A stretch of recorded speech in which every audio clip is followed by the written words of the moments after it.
Hit TV ప్రేక్షకులందరికీ కూడా విశ్వవసునామ సంవత్సర శుభాకాంక్షలు. మరి 2025వ సంవత్సరంలో ఉగాది పండుగ రాబోతుంది.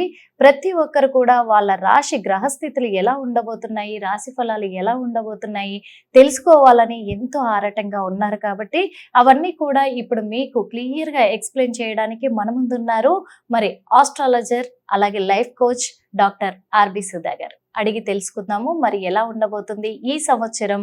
ఉగాది రాశి ఫలాలంటే సంవత్సరం అంతా కూడా 12 నెలలు 12 రాశులు ఉంటాయి కాబట్టి మరి ప్రతి రాశి గ్రహస్థితులు ఎలా ఉండబోతున్నాయి అడిగి తెలుసుకుందాం. నమస్తే మేడం. నమస్కారం అమ్మ. నెక్స్ట్ మకర రాశి. మకర రాశి వాళ్ళకి ఎలా ఉండబోతుంది? మకర రాశి వాళ్ళు కూడా చాలా చాలా అదృష్టవంతులనే చెప్పాలి. అంటే ఎందుకు ఏలినాడ్స్ అనేది ఫస్ట్ వెళ్ళిపోతుంది. సో ఏలినాడ్స్ అని వెళ్ళేటప్పుడు తప్పక వీళ్ళకి ఏంటంటే మంచి చేసి వెళ్తారు.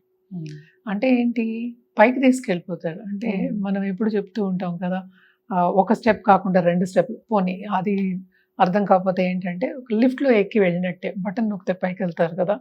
సో ఆ పరిస్థితి అనేది వస్తుంది. ఎందుకు వస్తుంది అంటే ఇంతకాలం వాళ్ళు కొంతవరకు ఇబ్బంది పడి ఉంటారు దేంట్లో, కెరియర్ విషయంలో. అంటే అడ్డంకాలు చాలా వచ్చి ఉంటాయి.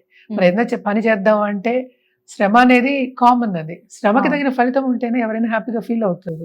అవన్నీ కొంతవరకు తగ్గాయి కనుక ఏలినాడ్స్ అని వెళ్ళిపోయింది కనుక ఈ సంవత్సరం అంతా వీళ్ళకి ఏంటంటే కొంతవరకు రిలీఫ్ పీరియడ్, మొత్తం రిలీఫ్. అంటే ఈ సంవత్సరం అంతా వీళ్ళకి అన్నిట్లోనూ రిలీఫ్ అనేది ఉంటుంది. వాళ్ళు అనుకున్నది తప్పక అనుకునే దాంట్లో దశలో నడవడం అనేది జరుగుతుంది అనమాట. అండ్ ఆల్సో ఏంటంటే ఈ బంధుమిత్రుల కలయిక, అంటే ఫ్రెండ్స్ తోటి వీళ్ళు ఎప్పుడైనా సన్నిహితంగా ఉంటారు. సో తప్పక ఎంజాయ్మెంట్ పీరియడ్ కింద మనం తీసుకోవచ్చు. అంటే అందరితో కలయిక అండ్ ఆల్సో దూర దేశాలు సందర్శించడం, స్పిరిచువాలిటీ కూడా టు సర్టన్ ఎక్స్టెంట్ బాగుంటుంది అనమాట. అంటే ముందుకు సాగుతారు. సెకండ్ హౌస్లో రాహు వస్తున్నాడు కనుక వీళ్ళకి సడన్గా డబ్బు వచ్చే సూచనలు ఎక్కువ కనిపిస్తున్నాయి. ఎస్పెషలీ స్టాక్ ట్రేడింగ్లో కానీ, లేకపోతే ఫైనాన్షియల్ మార్కెట్స్లో కానీ, ఇన్వెస్ట్మెంట్స్లో కానీ, వాళ్ళు లాంగ్ టర్మ్గా చేసిన ఇన్వెస్ట్లో కానీ లాభం వచ్చే ఛాన్సెస్ కనిపిస్తున్నాయి. అలాగే కొత్త బిజినెస్ ఆన్లైన్లో చేసేవాళ్ళు, ఫారిన్ టచ్ ఉన్నవాళ్ళు, వాళ్ళకి తప్పక పార్ట్నర్స్ అనేవాళ్ళు ఫారిన్ నుంచి వచ్చే ఛాన్సెస్ ఎక్కువ కనిపిస్తున్నాయి. బిజినెస్ విస్తరించే ఛాన్సెస్ ఎస్పెషలీ మనకి మే తర్వాత బ్రహ్మాండంగా ఉంటుంది వీళ్ళకి అని చెప్పాలి. అంటే ఆపర్చునిటీస్ అనేవి చాలా ఎక్కువ వస్తాయి. ఏది ముట్టుకున్నా ఏంటంటే గోల్డెన్ ఆపర్చునిటీ అంటూ ఉంటాం. సో ఏది ముట్టుకున్నా వాళ్ళకి కొంతవరకు బంగారం కింద. సో ఈ కాలంలో బంగారం రేట్ ఎక్కడికో వెళ్ళిపోయింది. జనరల్గా చెప్పాలి అంటే ముట్టుకుంటే అంటే సక్సెస్ అనేది వస్తుంది అని చెప్పడానికి. అలాగే మంచి లక్ష్మీ యోగాలు కూడా ఉన్నాయి ఈ ప్లానెటరీ పొజిషన్స్ మూలాన్ని. తప్పక వీళ్ళకి క్రియేటివిటీ అనేది చాలా పెరిగి ఉంటుంది. ఆర్ట్ రంగంలో ఉన్న వాళ్ళకి కానీ, లేకపోతే ఇప్పుడు సినిమా రంగంలో ఉన్న వాళ్ళకి కానీ బ్రహ్మాండంగా ఉంటుంది. తప్పక మంచి ప్రాజెక్ట్స్ వచ్చి ముందుకు సాగుతారు. అలాగే మన పరిహారాల విషయానికి వస్తే కనుక తప్పక రాహుకేతు పూజలు చేసుకోవడం మంచిది. అంటే ఎవ్రీ థర్స్డే చేసుకోవచ్చు. లేకపోతే జనరల్గా ఏంటంటే నక్షత్ర పూజలు చెప్తూ ఉంటాము.